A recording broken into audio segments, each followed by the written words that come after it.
छत्रपती संभाजीनगरच्या वाळूजमध्ये मध्यरात्री राज्य पुरवठा विभागाच्या दक्षता पथकानं गॅस तस्करीवर सर्जिकल स्ट्राईक केली। गंगापूर तालुक्यातील खोजेवाडी शिवारात झालेल्या छापेमारीत एलपीजी गॅसच्या काळ्या बाजाराचे मोठे रॅकेट उघडकीस आले। या कारवाईत तब्बल 1,26,00,000 रुपयांचा माल जप्त करण्यात आला आहे, ज्यामध्ये 2 मोठे एलपीजी टँकर, हजारो किलो गॅस आणि सिलेंडर्सचा समावेश आहे। अधिकाऱ्यांच्या माहितीनुसार या प्रकरणात 2 आरोपी मिराज शेख खान आणि कृष्णा सखाराम दहिफळे यांना अटक करण्यात आली आहे, तर इतर आरोपी अंधाराचा फायदा घेऊन पळून गेले आहेत। जप्त केलेल्या गॅसच्या प्रमाणानुसार 2480 गरीब कुटुंबांची एका महिन्याची गरज भागवता आली असती। म्हणजेच या गिरोहानं थेट गरीब आणि सामान्य नागरिकांच्या गरजा गोरगरिबीच्या काळात चढ्या दरात विक्रीसाठी बाजारात टाकण्याची तयारी केली होती।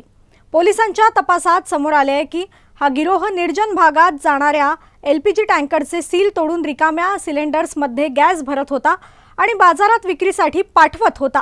पोलिसांनी आरोपींवर संबंधित गुन्हा दाखल करून त्यांना न्यायालयात हजर केले आहे। न्यायालयानं दोघांनाही 5 एप्रिलपर्यंत पोलीस कोठडी सुनावली आहे।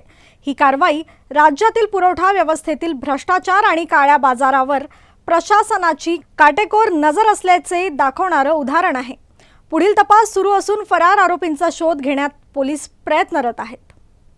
नियंत्रक सेवावाटप तसेच राज्यस्तरीय पथकाच्या माननीय सन्माननीय श्री चंद्रकांत डांगे साहेब यांच्या पथकाने आज छत्रपती संभाजीनगरमध्ये मौजे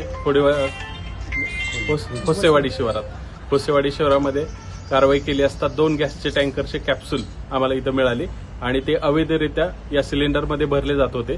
त्याच्यामध्ये काही व्यावसायिक सिलेंडर होते, जे 26 टोटल आम्हाला सिलेंडर मिळाले। त्यात काही व्यावसायिक, काही घरगुती आणि काही छोटे 5 किलो सिलेंडर होते। तर एकूण मुद्देमालाची टोटल रक्कम जर काढली तर 1,26,00,000च्या अंदाजे जवळपास जाते आणि त्या संदर्भात मध्ये MIDC वाळूज येथे आम्ही गुन्हा दाखल केलेला आहे आणि तसंच पुढील कारवाईसाठी 2 आरोपी पोलिसांच्या ताब्यामध्ये दिलेले आहे। किती वाजता कारवाई झाली सर? रात्री साधारणतः 10च्या सुमारास ही कारवाई सुरू झालेली आहे। आणि किती लोक होते कारवाईला तुमची? कारवाईला आमचे टोटल 15ची टीम होती। आमच्याकडचे जे नियंत्रक सेवावाटप यंत्रणेचे 12 ते 13 लोक आम्ही सगळे टोटल अधिकारी आणि कर्मचारी आणि बाकीचे आम्हाला सहाय्य करण्यासाठी आलेले स्थानिक जिल्हा पुरवठा अधिकारी विभागाचे अधिकारी आमच्यासोबत होते।